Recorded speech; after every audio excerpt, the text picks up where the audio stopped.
You open your banking app and gas costs more than it did last year. Groceries cost more, rent costs more, and your paycheck? It looks basically the same as it did 12 months ago. You didn't do anything wrong. You didn't suddenly get worse with money. The ground just keeps shifting under you, and it feels like the entire global economy is playing a game you were never given the rules to. Sound familiar? Yeah, I thought so. Here's the thing. What if I told you the rules were written down thousands of years ago? Not as a crystal ball, not as some mystical prophecy chart, but as timeless economic wisdom that keeps explaining, cycle after cycle, exactly what we're living through right now.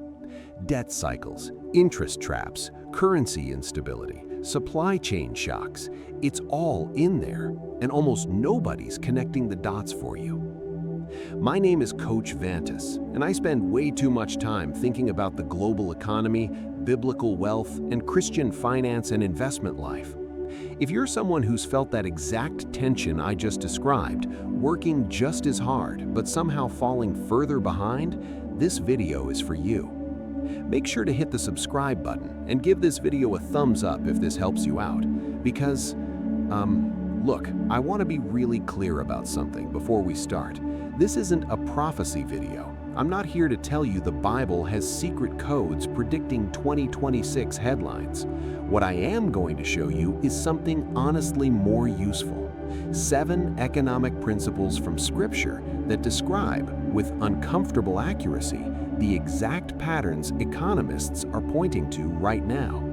And once you see them, you can't unsee them. This is the kind of answer that's worth changing your life. Now, here's where I want to challenge something early. A lot of Christian finance content treats the Bible like it's only relevant to your personal budget, your tithe, your household spending, maybe your savings account. Here's what most people don't realize. The Bible actually has an enormous amount to say about macroeconomics, national debt, trade, interest rates, currency integrity, resource scarcity. These aren't modern inventions. Ancient Israel dealt with all of it, and Scripture addressed it directly at a systems level, not just a personal level. So let's walk through 7 of these, one at a time, and I'll show you exactly how each one maps onto what you're watching happen in today's economy. Deuteronomy 15, verses 1 to 2 lays out something called the sabbatical year. Every 7 years, debts among the Israelites were to be released. Now, whether or not you think that's directly applicable today, here's the principle underneath it that matters. The Bible assumes debt builds up in cycles, and that unmanaged, indefinitely compounding debt eventually breaks a system if there's no mechanism to relieve pressure. Fast forward to now. Total household debt and national debt levels have been climbing for decades, and economists across the spectrum consistently flag rising debt-to-income ratios as one of the clearest warning signs of economic strain.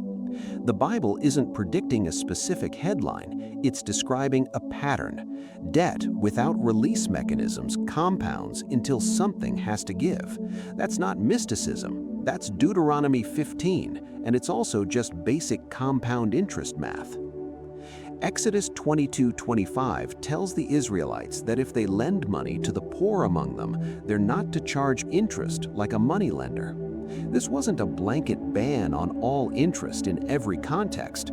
Scripture actually distinguishes commercial lending from lending to someone in genuine need. But the underlying warning is clear.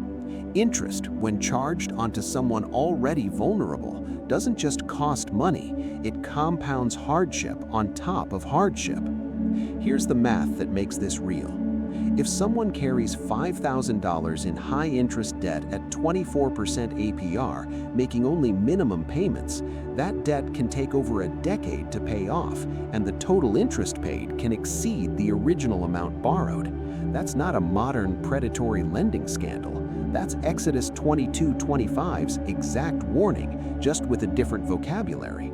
The borrower becomes, in Proverbs 22:7's words, a slave to the lender, structurally, mathematically, for years. Proverbs 11:1 says a false balance is an abomination to the Lord, but a just weight is his delight. In the ancient world, that was about literal scales at the marketplace, merchants using rigged weights to cheat customers. But the principle scales up perfectly to modern currency.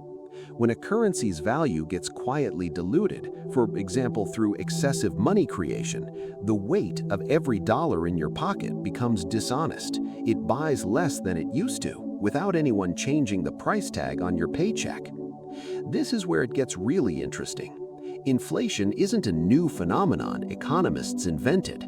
Proverbs is describing the moral core of it 3,000 years before central banking existed, that manipulating the measure of value itself is a form of dishonesty, even when it's invisible, even when no individual cashier is doing anything wrong at the register. Ecclesiastes 11:2 says to give a portion to 7 or even to 8 because you do not know what disaster may happen on earth. Let that sit for a second. That's not vague spiritual advice. That's a direct instruction not to concentrate everything in one place, because uncertainty is a permanent feature of economic life, not a temporary glitch. Here's the math that makes this real. If you put all your savings into a single investment and it drops 40% in a downturn, you need a roughly 67% gain just to get back to where you started. But if that same money is spread across 7 or 8 different holdings, following Ecclesiastes 11:2's actual number, a single sector collapsing doesn't take your whole financial foundation down with it. The wise king writing Ecclesiastes wasn't running a hedge fund, but he understood the core principle every modern portfolio manager builds their entire career on. Concentration risk is real, and diversification is the biblical answer to "you do not know what disaster may happen." Proverbs 31:14 describes the excellent wife as being like the merchant ships, bringing her food from afar. Even in an agricultural ancient economy, Scripture assumes and commends interconnected trade, resources moving across distances because no single household, city, or nation is fully self-sufficient. That's exactly the structure of the 2026 global economy. Supply chains crossing dozens of countries, a shortage in one region rippling into price increases somewhere else entirely. This isn't a flaw modern economists invented. It's the pattern Proverbs assumes as normal and wise 3,000 years ago. Interdependence isn't new. It's just faster and more visible now than it's ever been.